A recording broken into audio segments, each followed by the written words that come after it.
आज हम chapter number 2 बहुपद एक्सरसाइज 2.2 क्वेश्चन नंबर 2 के पॉइंट्स को हल करेंगे। क्वेश्चन नंबर 2 में हमें दिया हुआ है, क्वेश्चन नंबर 2 में आप देख सकते हैं, कहा गया है एक द्विघात बहुपद ज्ञात कीजिए जिसके शून्यकों के योग तथा गुणनफल दी गई संख्याएं हैं। तो यहाँ पर हमें 6 पॉइंट दिया हुआ है। इन 6 पॉइंटों के लिए हम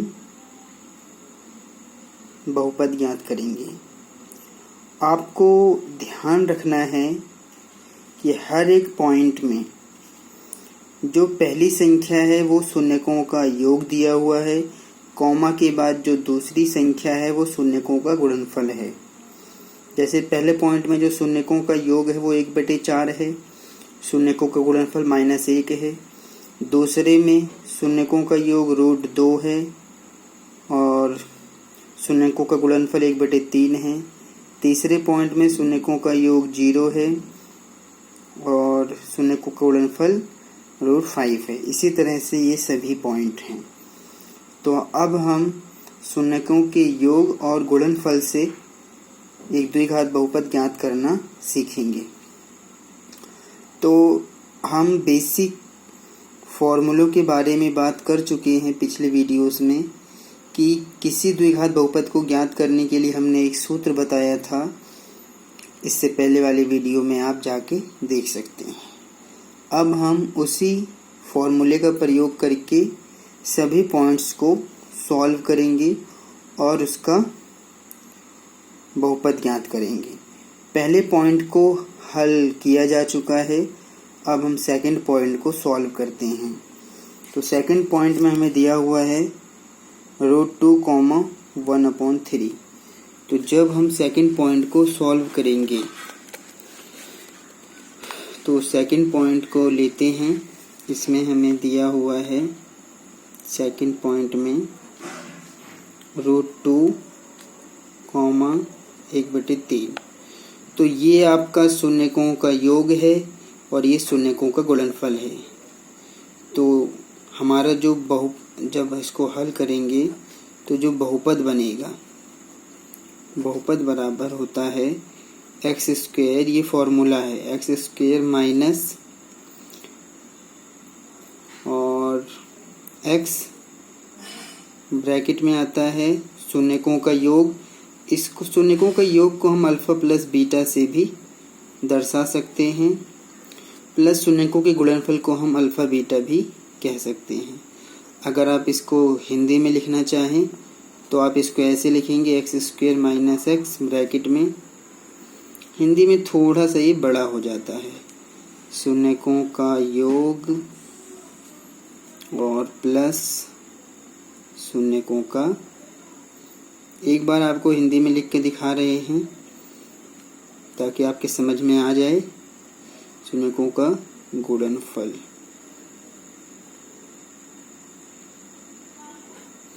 तो अब अगर हम इस पॉइंट को ले ध्यान से देखें तो x² तो फॉर्मूले के अकॉर्डिंग ऐसे ही रहेगा, -x ब्रैकेट में शून्यकों का योग हमें दे रखा है √2, तो हम यहाँ पर √2 ही लिखेंगे और फिर प्लस शून्यकों का गुणनफल में 1/3 है तो यहाँ 1/3 आएगा।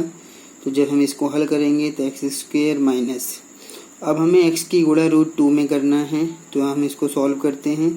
तो ये आ जाएगा √2x प्लस 1/3। अब ये जो नीचे है 3, इसकी गुणा हम पूरे बहुपद में करते हैं। जब 3 की गुणा हम x² में करेंगे तो ये बन जाएगा 3x² माइनस, जब 3 की गुणा हम √2x में करेंगे तो ये बन जाएगा 3√2x प्लस, जब 1/3 में हम 3 से गुणा करेंगे तो 3 से 3 कट जाएगा और 1 आ जाएगा। यही आपका बहुपद है जो कि इस सेकंड पॉइंट से बनेगा। अब हम थर्ड पॉइंट लेते हैं। थर्ड पॉइंट में हमें दिया हुआ है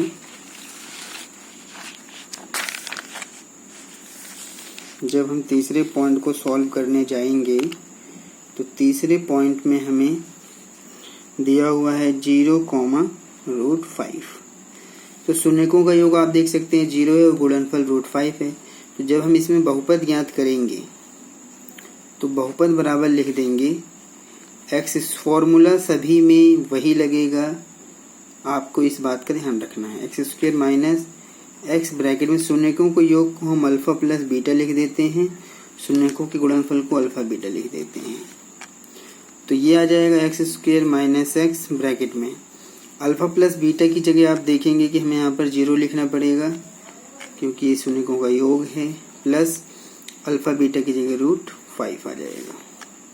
तो x² माइनस x की गुणा 0 में करना है। तो आपको पता होना चाहिए कि 0 की गुणा जब हम किसी भी संख्या से कर देते हैं तो वो 0 बन जाता है। तो प्लस √5, तो हमारा जो बहुपद बनेगा x² प्लस √5 बनेगा क्योंकि हम 0 को नहीं लिखेंगे। यही हमारा आंसर है। जब हम फोर्थ पॉइंट को सॉल्व करेंगे तो फोर्थ पॉइंट में आपको दिया हुआ है 1,1। तो जब हम इसमें बहुपद का द्विघात बहुपद ज्ञात करेंगे तो जो हमारा द्विघात बहुपद बनेगा आप लिखेंगे द्विघात बहुपद बराबर, सॉरी दोस्तों एक शब्द ये मिस हो गया है, द्विघात बहुपद। जहाँ जहाँ हमने यहाँ पर बहुपद लिखा है आप वहाँ पर द्विघात बहुपद लिख लेंगे। यहाँ पर भी इसी तरह से लिखना है द्विघात बहुपद, यहाँ पर भी आप द्विघात बहुपद लिखेंगे क्योंकि वास्तव में हम द्विघात बहुपद ज्ञात कर रहे हैं, इसलिए हमें द्विघात बहुपद लिखना है। आप लिख सकते हैं, कोई प्रॉब्लम नहीं है। तो द्विघात बहुपद जब हम इस पे बनाएंगे तो फॉर्मूला है x² माइनस x ब्रैकेट में शून्यकों का योग को हम अल्फा प्लस बीटा लिखेंगे, प्लस शून्यकों को गुणनफल अल्फा बीटा लिखेंगे। और अब यहाँ पर x² माइनस x शून्यकों का योग आपका यहाँ पर 1 है तो 1 लिखेंगे, शून्य को गुणनफल भी 1 है तो 1 लिखेंगे। तो x² माइनस x की गुणा 1 में करेंगे तो x की मल्टीप्लाई 1 में करो कि x ही आएगा, प्लस 1। यही आपका आंसर है। जब हम फिफ्थ पॉइंट को सॉल्व करने जाएंगे तो फिफ्थ पॉइंट में हमें दिया हुआ है -1/4, 1/4। तो जब इसमें हम द्विघात बहुपद लिखेंगे तो द्विघात बहुपद बराबर बनेगा, द्विघात बहुपद बराबर बन जाएगा हमारा x² माइनस x ब्रैकेट में आ जाएगा शून्यकों का योग यानी कि अल्फा प्लस बीटा और शून्यकों का गुणनफल यानी कि अल्फा बीटा। तो x² माइनस x ब्रैकेट में अल्फा प्लस बीटा ये आपका शून्यकों का योग है तो यहाँ पर आपको -1/4 लिखना है, प्लस शून्यकों का गुणनफल आपका 1/4 है। तो अब हम इसको सॉल्व करते हैं, हमारा बहुपद बन जाएगा। तो ये x² आ जाएगा पहला, माइनस माइनस ये प्लस बन जाएगा, इसके नीचे आप 1 लगा के मल्टीप्लाई करेंगे तो x की 1 में कर देंगे मल्टीप्लाई तो x आएगा, 1 की 4 में कर देंगे 4 आएगा, प्लस 1/4। अब आप देखेंगे कि आपको नीचे 4 दिख रहा है तो आप 4 से पूरे में मल्टीप्लाई कर दीजिए। तो जब 4 की मल्टीप्लाई इसमें करेंगे तो ये बन जाएगा 4x², प्लस जब 4 से इसमें मल्टीप्लाई करेंगे तो 4 से 4 कट जाएगा और ये x बचेगा, और यहाँ पर भी जब 4 से करेंगे 4 से 4 कट जाएगा तो 1 बचेगा। यही आपका आंसर है। इसी तरह से एक पॉइंट और है, इसको भी सॉल्व कर लेते हैं। लास्ट पॉइंट हमें दिया हुआ है 6 में 4,1। तो जब हम इसमें द्विघात बहुपद बनाएंगे तो द्विघात बहुपद बन जाएगा x² माइनस x ब्रैकेट में अल्फा प्लस बीटा यानी कि शून्यकों का योग प्लस शून्यकों गुणनफल में अल्फा बीटा आ जाएगा। x² माइनस x शून्यकों का योग में आप लिखेंगे यहाँ पर 4 और गुणनफल में लिखेंगे 1। तो ये आ जाएगा x² माइनस 4 की गुणा x में कर देंगे तो ये 4x बन जाएगा और प्लस का 1। यही आपका आंसर है।